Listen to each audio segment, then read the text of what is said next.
Mind happy, man, the focus is strong. And everybody wanna tell me that I'm doing it wrong. I don't care, dog, man, I'm back in the monk. Cause I be doing a bigger picture, man, it's something you want. Yeah, they want a piece of this life, and they want some purpose. They hope that one day they can really get it, it's worth it. I know, hey, some people deserve it, but you just gotta put the time in. Make it a work, and you gotta go hard and go strong and give it all. You gotta follow your purpose and really get involved. You gotta grab it and breathe it and really live it all. Cause that's the only way that you can get it all. Yeah, homie, listen, that's the only way. Do you wanna go commit? Press and button on a spray. Kill the enemy, just take it down and find a way. But you just gotta follow it, you cannot really waste your. You cannot really go and waste your life. Cause otherwise you're still living, but you won't survive. Cause you'll be killed on the inside by your mind. Cause you'll be stuck in that 9 to 5. Yeah, 9 to 5, man, you motherfucking hate it. You just wanna be at home and be creative. But that's the way to do it, that's the way that you can make it. You just gotta manifest it, you gotta just go and chase it.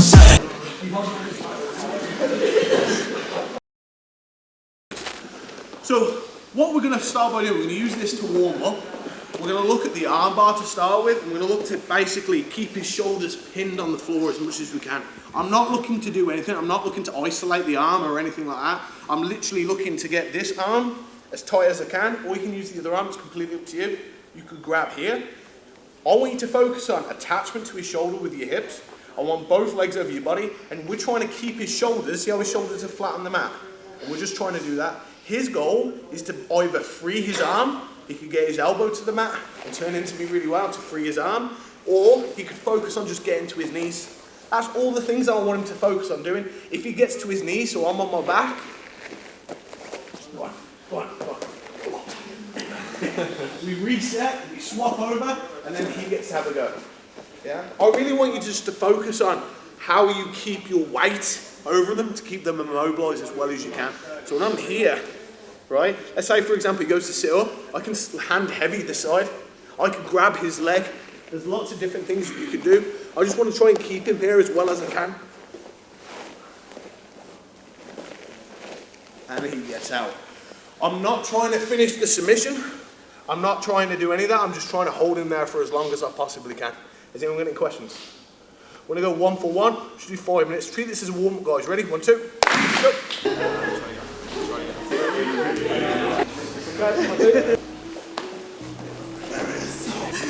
If I've got another man there, I'm just going, is it my problem?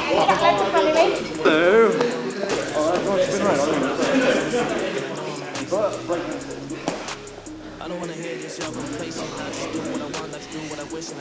So next, first thing that we've done now is we've kept them still, we've immobilised them on the shoulders. What we want to do now, we want to look for separation, but we're not going to do it in the traditional way where we're trying to find a tap on the armbar.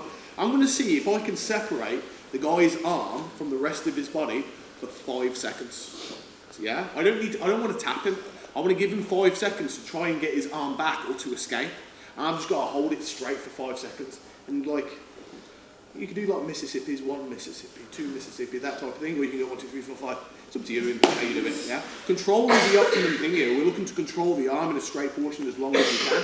While my partner could do 1 of 2 things. If he gets his arm straight, he could look to be like Hail Mary and be like, I'm going to try and escape out of this. Or he could look to connect his arm back onto his other arm, his leg, some part of his body to stop it from being straight. The win condition for me is straight arm for 5 seconds. Yeah? So I'll be here with Gareth. And we'll give you an example of the top guy winning and the bottom guy winning. So look, the top guy winning could be something like this. So I could use any means necessary and I'd be like 1, 2, 3, 4, 5, yeah? I'm not necessarily looking to tap him. So there's a couple of ways that Gareth could look to win this game. He could get his arm out. Or like that, yeah?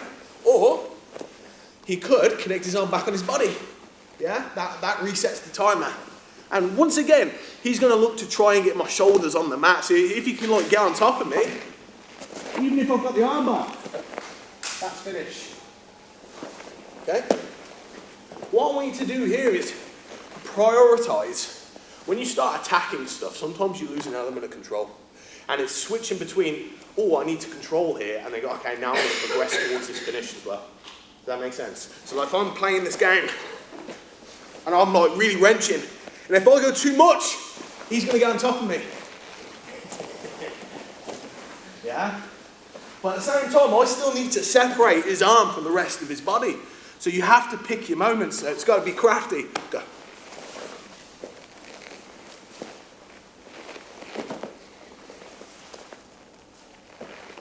Finish. See, I'm not trying to tap him. Everyone knows how to tap somebody. Boom. It's really easy. It's super easy. But can you keep his arm extended from the rest of his body and keep him in control? That's probably a lot harder than tapping him. So that's what I want us to try and focus on.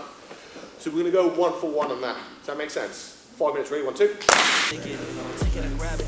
Probably have it. It's because of my habits. Going so hard now. Doing the stuff like just like I'm trapping. Now I'm clean out. Right over. More than I'm passing. None of you did that. I'ma just scratch. 3, 2, 1, go.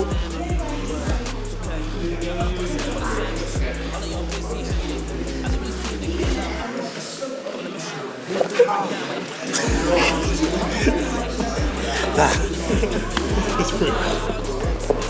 Come on, come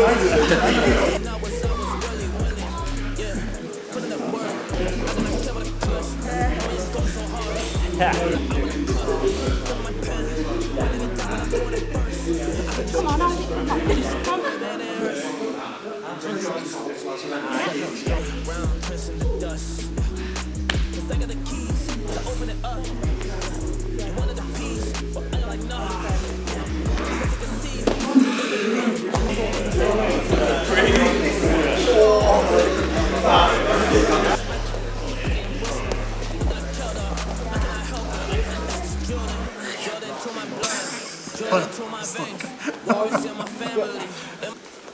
Now there are different levels of learners in this room. Like obviously there's people that are within their first few weeks training, obviously people that have done this for years, so I'm going to give you like a multi-layered sort of exercise to do. Now, one thing I will say is if you can't do this mechanically, do it mechanically first on a non-resisting partner and then gradually increase your resistance, if that makes sense. If you know how to do it, we can just go straight into the objective. We're going to start from double underhooks, and realistically we want to go from double underhooks into that armbar position. I'm going to show you what it would look like mechanically first, how I would do it, and then you can try that. Well, obviously I'm going to put a 10-minute timer on actually. Now if you want to spend like 3, 4, 5 minutes just working through it mechanically, that 10 minutes is your time. And then if you want to include the resistance after that, do that. If you're finding no success at all whatsoever doing this, then I suggest probably reducing the intensity slightly, or maybe starting a little further along. I'll give you different examples, like different checkpoints you can use as well. So I'm going to be here with Gareth. Now, let's go into the middle a little bit. Okay, we're going to start from the double underhook position, like this. Now mechanically, what this is going to look like, I'm going to bring my knees up to this position here, and then I can look to get my leg over the top. And I want to get, once again, to this 5-second straight arm position where I can look to tap him. Mechanically, that's what it's going to look like. You're basically going to go for the double underhooks, keep his arms above his head, go to the shoulder line, get to your S mount, and then look to swing your leg over the head to enter into the armbar position. Yeah, I'll show you it once again. So look, focus on keeping his arms above his head, moving the knees high. Now, one knee goes high, and I tend to bring my other leg like this. So I'm making like an S with my legs. Then realistically what we want to do, if I can move his arms out of the way here, and then I can bring my leg over his head already before I sit down. By the time I sit down, I've got attachment to his shoulder, and I'm already in a good position to have a good straight arm.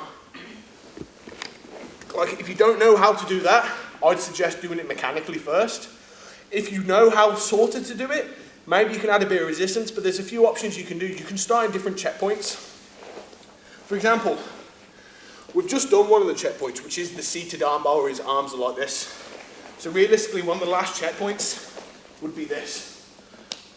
If you want to take it back a step further, maybe reverse engineer it. Bring the leg behind his head, knee behind his head like this, and then this is your S mount. Maybe go to here and go, okay, go from here, go. His objectives are the same as mine. I'm looking to keep him down until I can.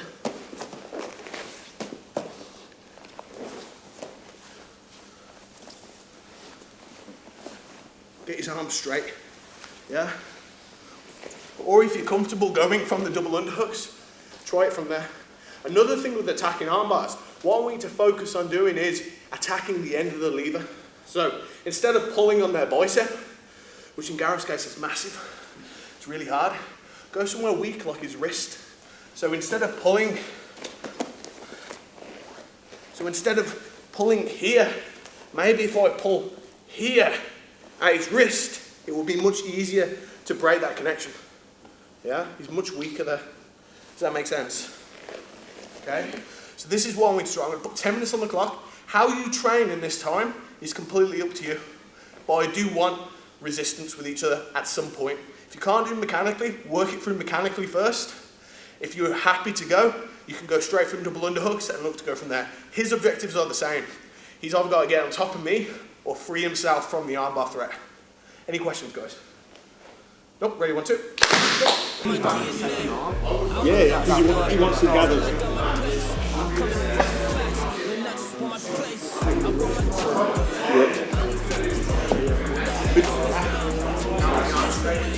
That one. You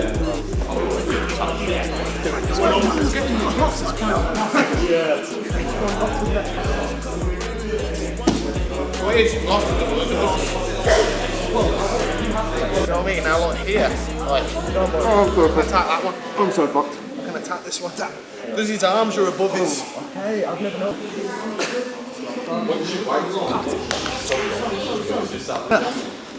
Oh, God. Okay, can you bump me? Oh, wasn't pleasant, ain't gonna lie. But, okay. Oh, nice. You're Albert, I'd say. No. Oh. Just give it. I'm on my knees when I'm here. You're on me. Yeah. Yeah, 100%. My weight. So, really? It's through you, mate. Yeah, through my anus. When I come here, right, I'm focusing on sitting here.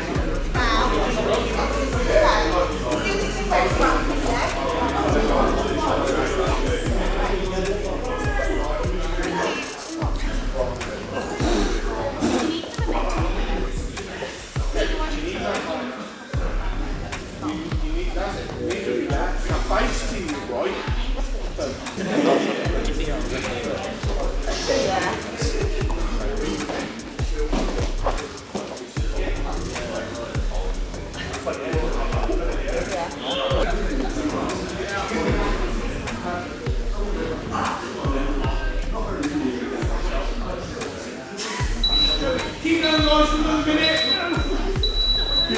Good. Coming in. We're going to do one more thing now. So we're going to do one more thing, and then what we're going to do, we're going to open it out a little bit. So now I want us to find our way into that position from the mount. So I'm playing in with Gareth. Now all roads are going to lead to this double underhook position. So let's go from a mount. Now, realistically, my partner's going to be looking to defend mountain weight. Bring your knees up a little bit. That's it, yeah. So a lot of times their elbows are tight, so you're not going to be able to do that. Now, if you can't move the arms away from the body, one thing I do in the gi straight away is that straight away it gets a reaction where the arm comes above like his head, which means then you can start progressing. So like, for example, if I went like here and he moves that across, I can then like pin his arm. See, I'm using my chest to pin his arm. I get this here, yeah? And then there's lots of things that you can do with this. You could look to take the back, or you could go to the double underhooks. So what we're going to look to do, we're going to have two win conditions. We're going to have double underhooks as a win condition, and then we're also going to have like back exposure as a win condition as well, because I think back exposure is like the opposite. So what I mean by back exposure, if I can bring his arm across his body and connect it like this, and see how now my chest is behind his back. Obviously you can now pull him in and take the back position here. Yeah, we won't carry on from back, simply because that's like a different kettle of fish than what we've been doing. But I'm trying to achieve one of those two things. My partner's job from the bottom position, he's going to try and offset my balance as much as he can. If he can get his knees or his feet between me and him, he wins, like replacing a guard.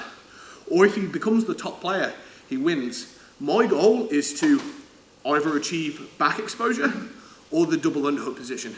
If you're confident and you want to go from the double underhooks, see if you can set the armbar up from the double underhooks as well. So you can put games 1 that we just did with games 2.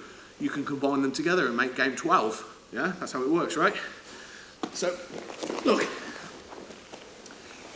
Few ways Gareth can win. His hands are already on the hips, so he could like push me away and get on his knees between me and him. See how he's got my leg caught, he's got single leg X. He can just bring both knees through. We've got like butterfly. You can put me in close guard, half guard, whatever, yeah? Like I said, I want to stay basically sat on his hips. I want to stay with his legs away from me. So like, see how I bypass the legs.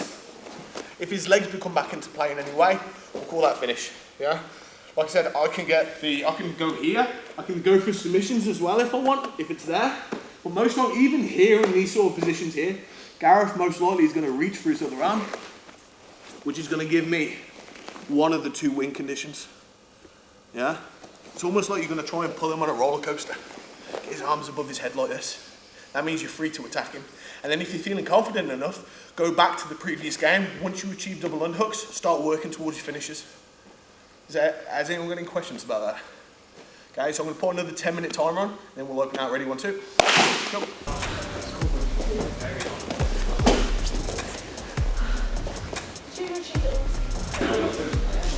What's that on your back? Hyperfly? Hyperfly. It's a new gi. I like it.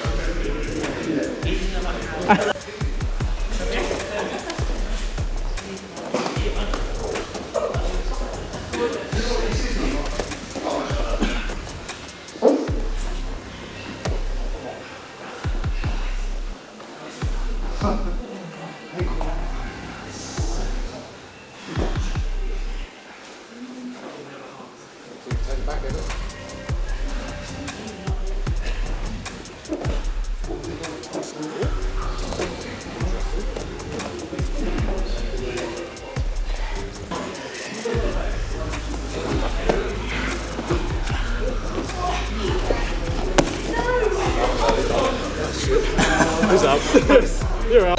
Time! Have a quick swig, guys! Have a quick swig! We're going to do one last thing to finish off now. Now, one thing I want to start doing, especially in the beginner classes, is opening it out a little bit more.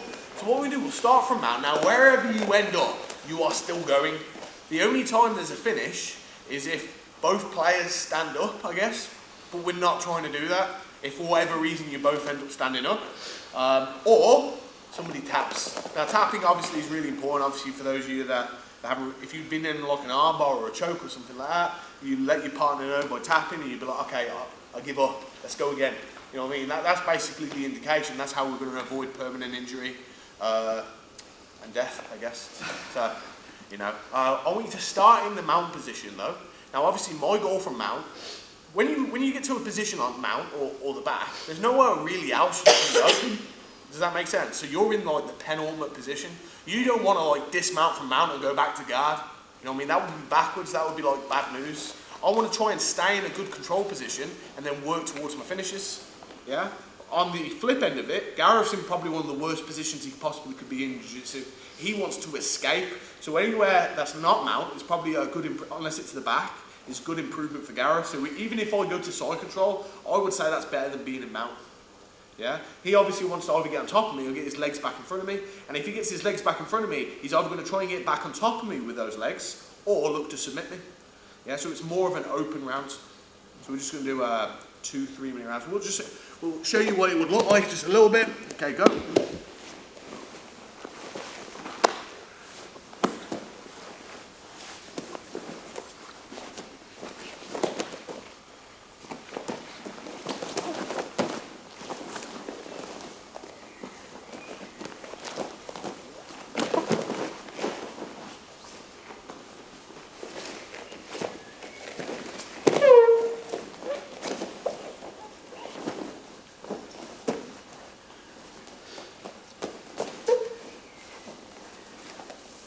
Yeah, so see how it's a little bit more chaotic?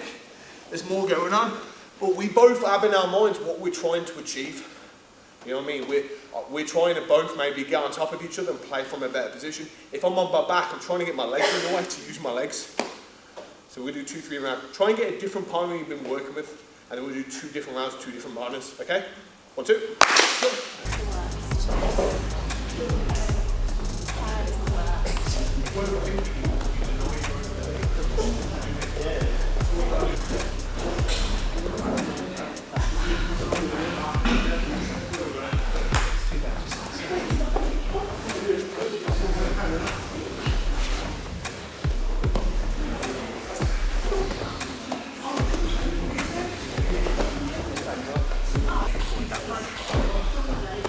Go.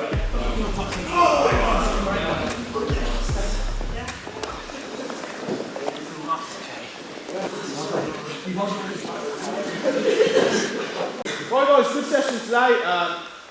I get more and more impressed every day that people's levels keep going up and up and up, and you can see that in the training environment in the gym, and you can see that in competition, you can see just in the attitudes of people as well. Everyone's trying to help each other get better. There's a few people in the last class that I've waited to this class to give some stripes to, but obviously the other 2 people that got their stripes in the last class, they had to go, so I would have given them all in one class, but you know how it is. But James...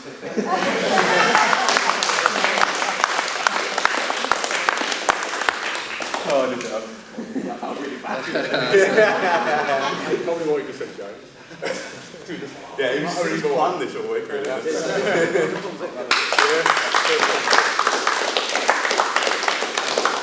Dan Aldridge?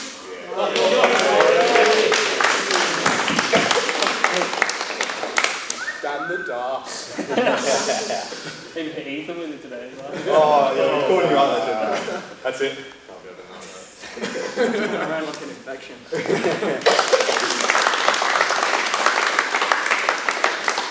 Al?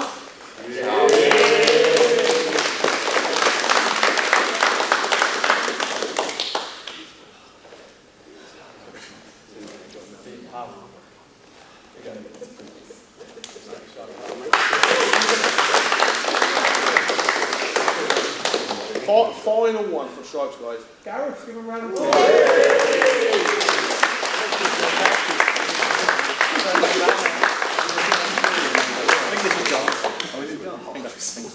That's the excuse I'm going with.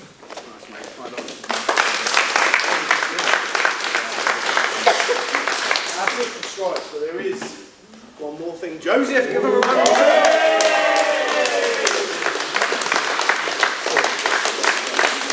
For those that don't know, Joseph got double gold in his last competition, and the competition before that, I'm pretty sure you did your gold with the no-gi as well on that one. No, silver.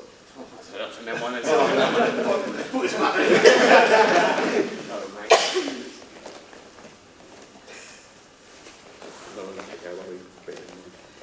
That's what 50 hours a week gets in. Yeah, literally.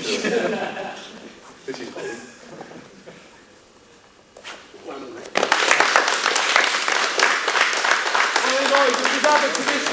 We'll just do our traditional bow. We'll get them along. We'll get a good picture at the end. But well done, guys. Great session.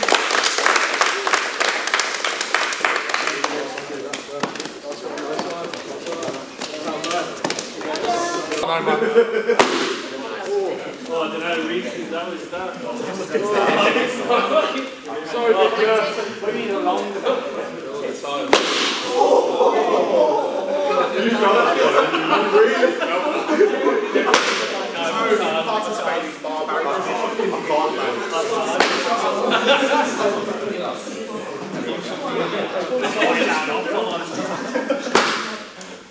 That was too nice, man.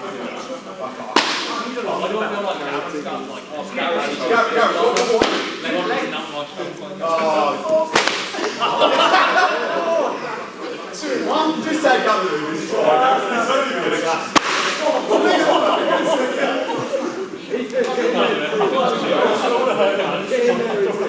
You got one more. Big Ethan wants one.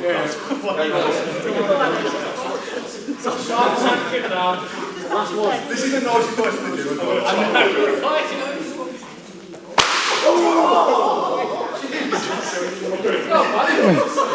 well.